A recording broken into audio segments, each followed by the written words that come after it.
you doing? I'm Larry Pegram. I'm a professional AMA superbike racer. I also own the team and run the whole Pegram Racing Factory Ducati team.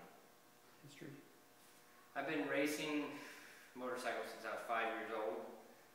My dad raced, my grandpa raced, so I'm a third generation motorcycle racer, and turned professional when I was 16. It's been 20 years ago, so I'm not going to tell you how old I am, but I'm getting old. So I started my own team about 6 years ago, seeing that someday I wouldn't be able to just race, and started it so I could have something to do in the industry and make a living after I quit racing. Had the last 2 seasons been real successful with Ducati, and my team has become one of the best teams in the paddock. How was your season this year? This year went pretty well.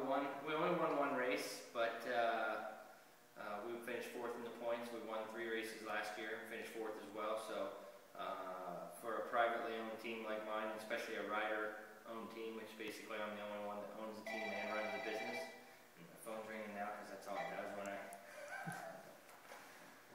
gotta look. Okay. Start. Sorry. We'll edit that out, don't worry. Edit that out. What do you want? Where was I? How the season went? You're talking about being privately owned and being the owner of a small business. Well, you know, for me, I'm doing more than one job. I'm doing a lot of jobs. I race for the team, which all the competitors that I race against are all motorcycle racers as well. But then I own the team and run the team as well. So it's definitely a full-time job.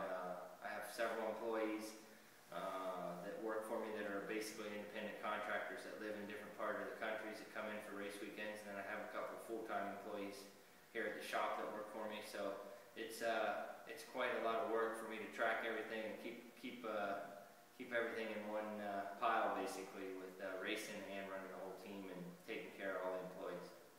What's some of the biggest challenges you faced as when you started the team and becoming a team owner?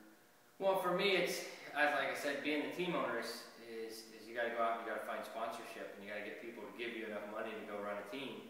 And the more money you get, the better you can make the bikes, which means the better finishes you can get, which means you can get more money. So it's one of those catch-22s. You got to have enough money to run the team, but you want to put as much of it as you can into the employees and getting the best employees into the bikes to have the best bikes. So it's always been hard for me, especially being the rider for the team, not to put every single penny into the bikes, because I want to win more than anything out there. So you know, one of the biggest things is balancing the budget on the team as far as knowing how much money's coming in, making sure the sponsors pay, and then taking care of the employees and taking care of just everything, you know, take everything from airplane flights to ordering tires for the team, to parts, to making sure the stickers are on, that the sponsors are happy, you know, that everything's right. So it's definitely a full-time job. Any lessons that you've learned that you could pass on to anyone that's in small business, not just motorcycling, but?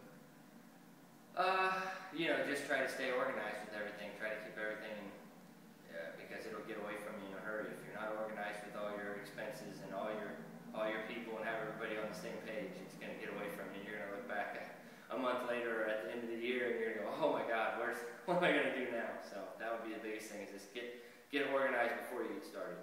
Cool. Thanks, Larry. Thanks. That's it.